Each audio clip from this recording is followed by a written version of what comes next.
এই তোরা খেতে বসে যা। নিপা, যা খেতে বস। মেজো বৌমা, হ্যাঁ মা। তুমি ওদের খেতে দিয়ে দাও। আমি? হ্যাঁ তুমি যাও। আচ্ছা। বিয়ান, আপনিও খেতে বসে যান।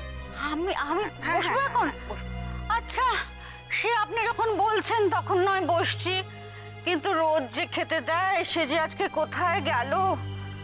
আমি আপনাকে বলছি বেয়ান, পরমা এখন কিছুতেই আসবে না। আরে বাবা, আপনিই বলুন না, বাঁধা গরু ছাড়া পেলে কি সহজে গোয়ালে ফেরে? এই এই কি বললে তুমি বড় নাথবকে? কি বললে? হ্যাঁ, কিছু বলিনি। আরে হুট বলতে কি চলে আসা যায়?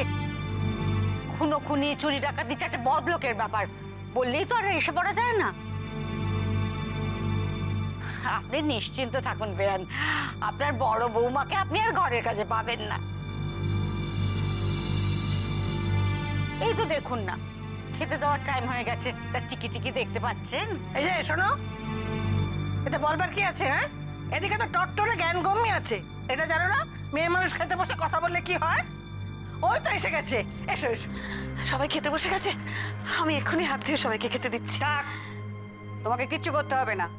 আমি তোমাকে একটার মধ্যে আসতে বলেছিলাম। মা, একটাই তো বাজে। বেজে গেছে।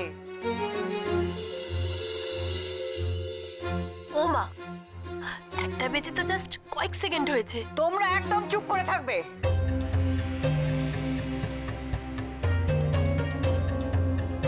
ভুল হয়ে গেছে মা, ক্ষমা করে দিন। এবারকার মতন আমাকে ক্ষমা করে দিন, আর কখনো এরকম হবে না।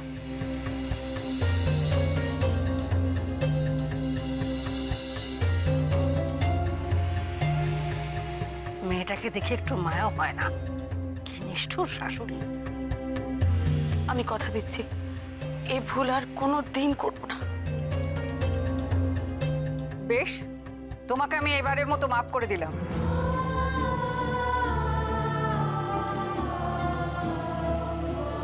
তবে জেনে রেখো, আবার এ ভুল হলে আমি কিন্তু তোমাকে মাফ করব না।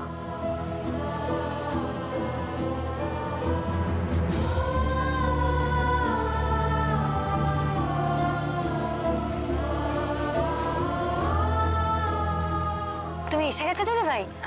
ভাই এলো না? কোথায় ভাই? ও তো আমাকে নামিয়ে দিয়ে অফিসে চলে গেল রে। আমাকে ওইদিকের কাজ ছেড়ে এক্ষুনি বেরোতে হবে, অভয় বিশ্বাসের মিটিং আছে। তুই তুই এটা রাখ না, তুই খেতে বসে যা, বাকি খাবার আমি নিয়ে আসছি। আচ্ছা।